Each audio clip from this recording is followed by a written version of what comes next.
Hello, Mr. Tinus, Mr. Abel, and Miss Riri, and also everyone who is watching this video. Welcome to our presentation about PKI's rebellion in Madiun on the year of 1948. The co-presenters of this video are Werianto, or also known as Sunway, and then Wilson, and also Melvern.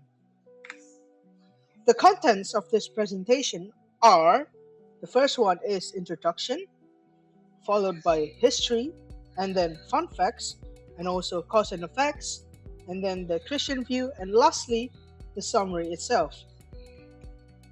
Now let's start with the history of PKI Madiun. The Partai Komunis Indonesia, or also known as PKI, Madiun Rebellion happened in Madiun, East Java on September 19th, 1948. The rebellion was led by Musso, one of the members of Partai Komunis Indonesia, who wanted to make Republic Soviet Indonesia, or Soviet Republic of Indonesia. Beside Musso, the rebellion also involved another national political character, such as Amir Sharifuddin. By approving to the Renville Agreement, a huge disappointment sparked among Indonesians against the government. Indonesia's regions like Java, Sumatra, and Madura became smaller because of the Fanmuk demarcation line that forced the Siliwangi Tentara Negara Indonesia troops, which was behind the demarcation line, to leave the area on January 17, 1948, towards Surakarta and Yogyakarta. Here is the picture of the Renville Agreement on Jakarta, January 17, 1948, when the demarcation line between the Dutch and Indonesia was drawn. So, what happened? The Indonesian territory that was becoming smaller was blocked even further because of the Dutch sovereignty. The Renville Agreement was greatly beneficial for the Dutch, economic-wise and political-wise. Even the Dutch became larger in its region in Indonesia. The Dutch exploited the areas which were rich with natural resources.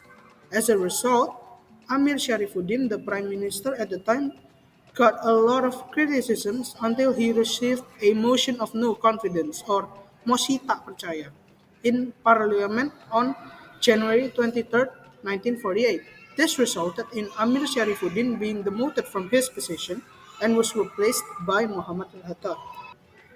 So, what happened after the replacement? So, even though Hatta was officially elected as the legitimate prime minister, Amir Sharifuddin still chose to oppose Hatta's cabinet and founded the Front Demokrasi Rakyat, or also known as FDR.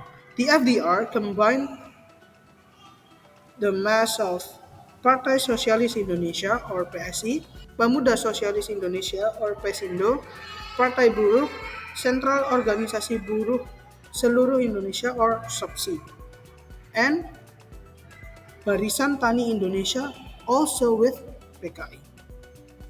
Muhammad Hatta continued the Reorganization and Rationalization Program, or RERA, which was previously proclaimed by Amir Sharifuddin's cabinet. Now, there was an issue, there was problems that was caused by this event. That is, in May 1948, the decree of the president, number 14 on the year of 1948, was issued, or penetapan Presiden nomor 14 tahun 1948 was issued. This decree involved the regarding of implementation of technical rationalization in the field of military. Thousands of soldiers became disappointed because of Hatta's cabinet program. This is because the program was about merging the entire military, the decrease of the armed soldiers, and the dissolution of the TNI Masyarakat, because most of them had the communist ideology and did not want to join TNI entirely. This rationalization policy became a huge hit for the FDR because TNI Masyarakat, which was trained for a long time, was then disbanded. The soldiers who were discharged ended up joining FDR because they thought that FDR was the only one who could defend them. By threatening the rationalization policy, the FDR exceeded the power to beat Hatta's cabinet right after the turmoil. The clash of cabinet that occurred between Muhammad Hatta and Amir Sharifuddin happened right after the demolition of Sharifuddin due to the Rainfield Agreement. One of the PKI members, Musso, planned a new concept called Jalan Biru Musso or Musso New Way. When he arrived back in Indonesia on August 10, 1948, his idea contained the forming of a national front that would concentrate to communist power and non-communists under the order of the leaders of PKI. Even though there was a widespread resistance amongst the people, they managed to turn PKI into a single Marxist-Leninist party and adjusted the rebellion of PKI by building a bond of international communism. Shortly after that, labor strikes happened everywhere. Organization members were killed. Then the youths and the soldiers were incited to oppose the government. A rebellion between TNI and a group of armed people in Solo happened. In this incident, Dr. Muwardi, the leader of Barisan Benteng, who was an anti-FDR, was kidnapped then murdered. In a brief period, a huge labor strike took place in one of the factories in Delanggu. All of these incidents were orchestrated by the PKI and FDR as an effort to do a coup d'etat against the legitimate Indonesian government.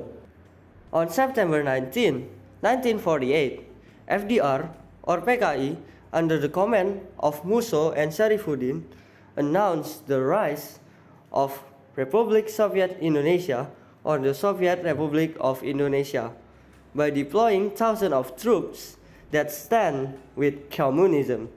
They managed to charge and seize the city of Madiun, which then became the capital of the Soviet Republics of Indonesia.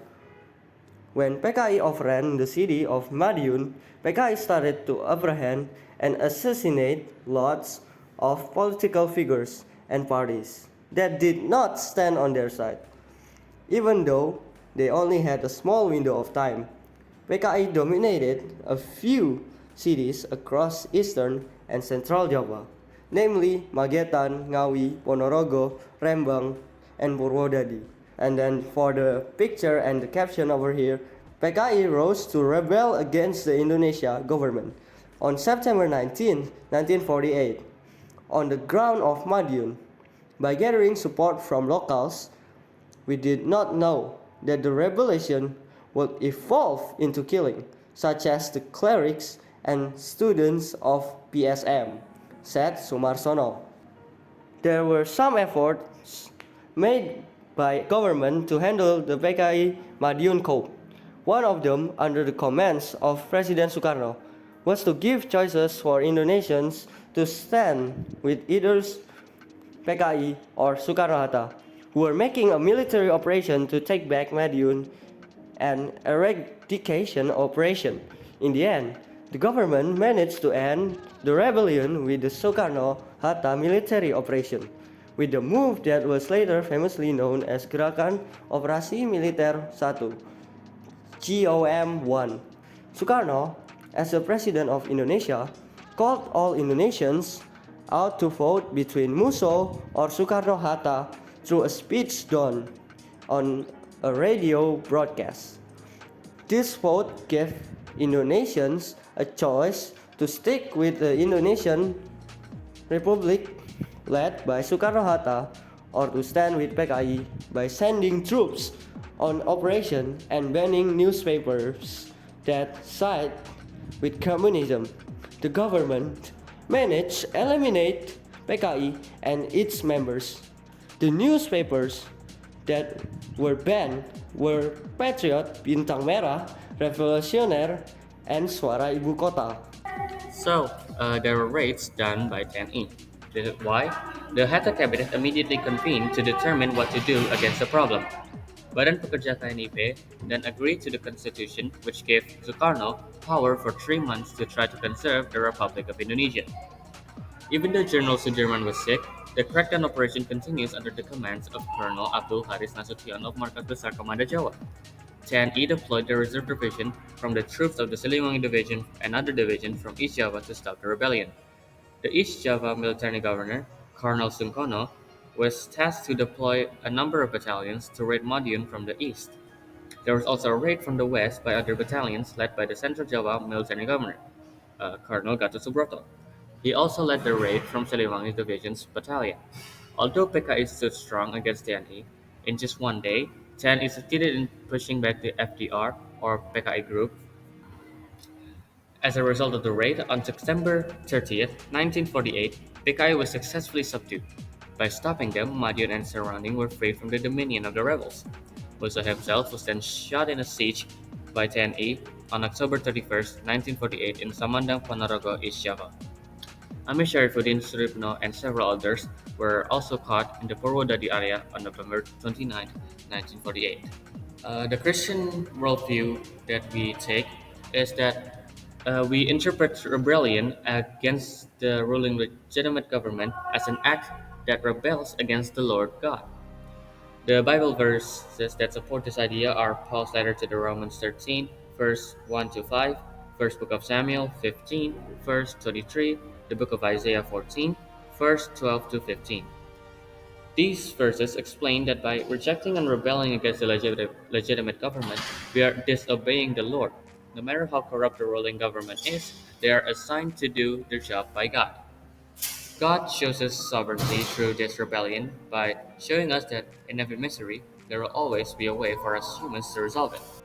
So that's it for our presentation. Thank you for listening to our great presentation here. We are sorry if we made any mistakes. Please do tell us if we do. So these are the sites that we use to make this presentation. If you have any questions regarding our presentation, feel free to fill out the comments down below. And don't forget to leave a like and subscribe to the channel for more contents. Goodbye!